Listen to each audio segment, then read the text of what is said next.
Joséphine de Beauharnais, born Marie-Joseph Rose Tache de la Pagerie, nicknamed Yayette or Rose in childhood, grew up on the modest sugar plantation known as La Pagerie or Petite Guinée in Les Trois Îles, Martinique, born on June 23, 1763. Her family belonged to the Creole planter class, French gentry who had settled in the Caribbean. The plantation, part of her mother's dowry, produced sugar, coffee, and tobacco, but was never hugely prosperous.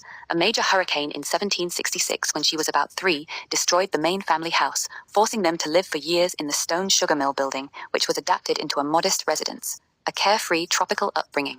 Her early years, roughly ages 3 to 10, were spent in a warm, indulgent, open-air Creole environment far removed from the rigid formality of metropolitan France.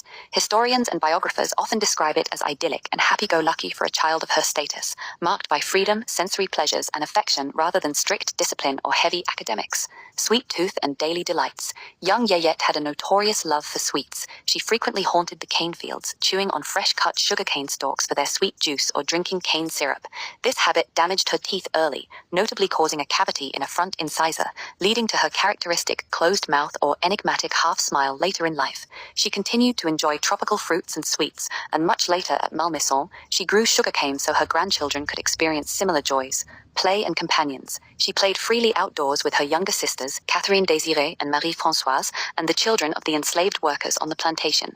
Accounts note her romping with slave children her own age, such as one-legged Boyoko and sickly Timidies in some retellings. Life involved running along rivers, splashing in the sea like a dolphin, riding a Spanish pony, exploring hills, picking flowers. She developed a lifelong love of them and simple games in the lush tropical setting of mangoes, frangipani, jasmine, and birds. Nurturing by enslaved caregivers, her primary caregiver was a mulatto or enslaved nurse named Marion, sometimes called Gertrude in variants, who doted on her along with helpers like Geneviève and Mauvisiette.